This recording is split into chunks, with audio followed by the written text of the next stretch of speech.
જય શ્રી કૃષ્ણ મિત્રો આજના વિડીયોમાં આપણે જાણીશું કે ચતુર્માસ ક્યારથી શરૂ થઈ રહ્યો છે, તેનું ધાર્મિક મહત્ત્વ શું છે, તેમજ આ સમયગાળા દરમિયાન આવનારા 4 મહિનાઓનું મહત્ત્વ શું રહેશે, તેમાં કયા નિયમોનું પાલન કરવું જોઈએ।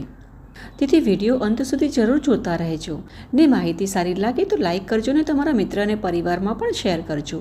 અને આવી ધાર્મિક સંબંધિત માહિતીઓ પ્રાપ્ત કરવા હેતુ હજી સુધી તમે આ ચેનલને સબસ્ક્રાઈબ નથી કર્યું તો કૃપયા કરી રાખજો, જેથી કરી અમારા દ્વારા આવનારી બધી ધાર્મિક મહત્વપૂર્ણ માહિતીઓ તમારા સુધી સરળતાથી પહોંચી શકે। મિત્રો, આપણા શાસ્ત્રોમાં ચતુર્માસને અત્યંત પવિત્ર અને પુણ્યમય સમય માનવામાં આવ્યો છે। શાસ્ત્રોમાં વર્ણન કરવામાં આવ્યું છે કે અષાઢ મહિનાની શુક્લ પક્ષની દેવશયની એકાદશીના દિવસથી ભગવાન શ્રી હરિ વિષ્ણુ ક્ષીરસાગરમાં યોગ નિંદ્રામાં બિરાજમાન થાય છે અને ત્યારથી ચતુર્માસનો પ્રારંભ થઈ જાય છે।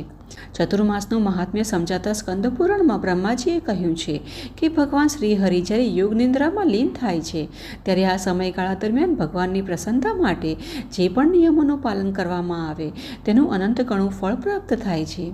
તેથી બુદ્ધિમાન મનુષ્યએ હંમેશા કોઈને કોઈ નિયમનું પાલન કરવાનો પ્રયત્ન કરવો જોઈએ, જેમ કે ભગવાન શ્રી હરિની પ્રસન્નતા માટે નિયમ, જપ, હોમ, સાધના અથવા વ્રતનું અનુષ્ઠાન અવશ્ય કરવું જોઈએ। અને આ વર્ષે 2026માં ચતુર્માસનું થોડા સમયમાં આગમન થવા જઈ રહ્યું છે અને ચતુર્માસની શરૂઆત અષાઢ માસના શુક્લ પક્ષની એકાદશી એટલે કે દેવશયની એકાદશીથી થાય।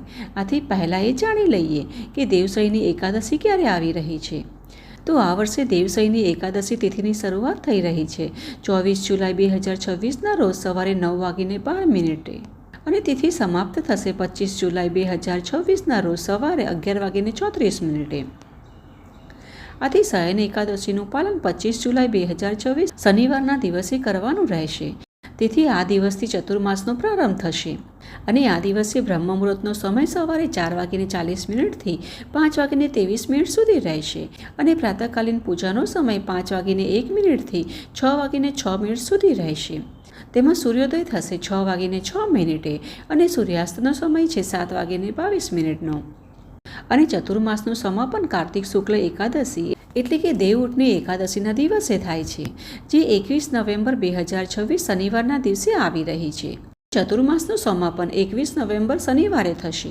આ દિવસે બ્રહ્મ મુહૂર્તનો સમય રહેશે સવારે 5:10 થી 6:02 સુધીનો અને પ્રાતઃકાલીન પૂજા સવારે 5:36 થી 6:54 દરમિયાન કરી શકાશે। આ દિવસે સૂર્યોદય થશે 6:54 અને સૂર્યાસ્તનો સમય છે 5:52। મિત્રો, ચતુર્માસ એટલે શ્રાવણ, ભાદરવો, આસો અને કારતક।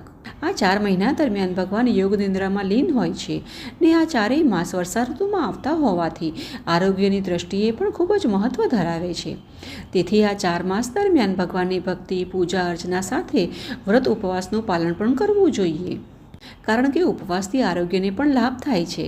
એટલે શક્ય હોય તો શ્રાવણ માસમાં પાલક અને અન્ય લીલા પાંદડાવાળા શાકભાજીનું સેવન ટાળવું જોઈએ। ભાદરવામાં દહીંનું સેવન ન કરવું જોઈએ। આસો માસમાં દૂધ પીવાનું ટાળવું જોઈએ અને કારતકમાં માંસાહારી તામસિક ભોજનનું સેવન ન કરવું જોઈએ। તેમજ વૈષ્ણવ પરંપરાનું પાલન કરતા ભક્તો આ સમયગાળા દરમિયાન તળેલું, વધુ મીઠું કે વધુ ગળ્યું, મીઠાઈવાળું ખાવાથી દૂર રહે છે। તે ઉપરાંત ડુંગળી, લસણ અને રીંગણાનું સેવન પણ કરતા નથી। હવે જુઓ મિત્રો, વૈષ્ણવ પરંપરા અનુસાર અષાઢ પૂર્ણિમાથી કારતક પૂર્ણિમા સુધી ચતુર્માસનું પાલન કરવામાં આવે છે અને અષાઢ પૂર્ણિમા 29 જુલાઈ બુધવારે આવી રહી છે અને કાર્તિક પૂર્ણિમા 24 નવેમ્બર 2026 મંગળવારે છે। આથી વૈષ્ણવ પરંપરા મુજબ ચતુર્માસ 29 જુલાઈ બુધવારથી શરૂ થશે ને 24 નવેમ્બર 2026 મંગળવારના દિવસે પૂર્ણ થશે। આ બંનેમાંથી તમારે જે પરંપરા હોય તે રીતે તમે ચતુર્માસનું પાલન કરી શકો છો। હવે ચાલો એ પણ જાણી લઈએ કે ચતુર્માસ દરમિયાન આવતા શ્રાવણ, ભાદરવો, આસો અને કાર્તિક માસ કઈ તારીખથી શરૂ થાય છે અને ક્યારે પૂર્ણ થશે। તો અમાંત કેલેન્ડર અનુસાર પવિત્ર શ્રાવણ માસ 13 ઓગસ્ટ 2026 ગુરુવારથી શરૂ થશે અને 11 સપ્ટેમ્બર 2026 શુક્રવારના રોજ પૂર્ણ થશે। આ માસ દરમિયાન લીલા પાંદડાવાળા શાકભાજીનું સેવન વર્જિત માનવામાં આવે છે। ત્યાર પછી ભાદરવો શરૂ થશે 12 સપ્ટેમ્બરથી અને પૂર્ણ થશે 10 ઓક્ટોબરે। આ માસ દરમિયાન દહીં અને દહીંમાંથી બનેલી વસ્તુનું સેવન ન કરવું જોઈએ। ત્યાર પછી આવશે આસો માસ। આસો માસ શરૂ થશે 11 ઓક્ટોબરથી, જે પૂર્ણ થશે 8 નવેમ્બરે। આ માસ દરમિયાન દૂધ અને દૂધમાંથી બનેલી વસ્તુનો ત્યાગ કરવો જોઈએ। અને ચતુર્માસનો અંતિમ માસ કાર્તિક માસ છે, જે શરૂ થશે 9 નવેમ્બરથી અને પૂર્ણ થશે 9 ડિસેમ્બરે. આ માસ દરમિયાન લસણ, ડુંગળી તેમજ અડદની દાળ અને તેમાંથી બનેલી વસ્તુઓનું સેવન વર્જિત માનવામાં આવે છે. અને મિત્રો, આ 4 માસ દરમિયાન વર્ષના સૌથી વધુ તહેવારો આવે છે.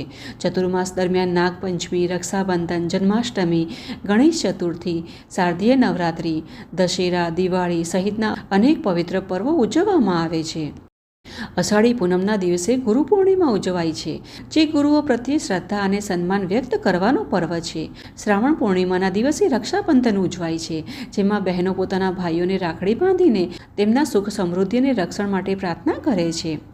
અને ભાદરવા માસની કૃષ્ણ અષ્ટમીના દિવસે આપણા ભગવાન શ્રી કૃષ્ણની જન્માષ્ટમીનો મહોત્સવ ઉજવવામાં આવે છે. તેમજ ભાદરવાના શુક્લ પક્ષની ચતુર્થીએ ગણેશ ચતુર્થી ઉજવાય છે.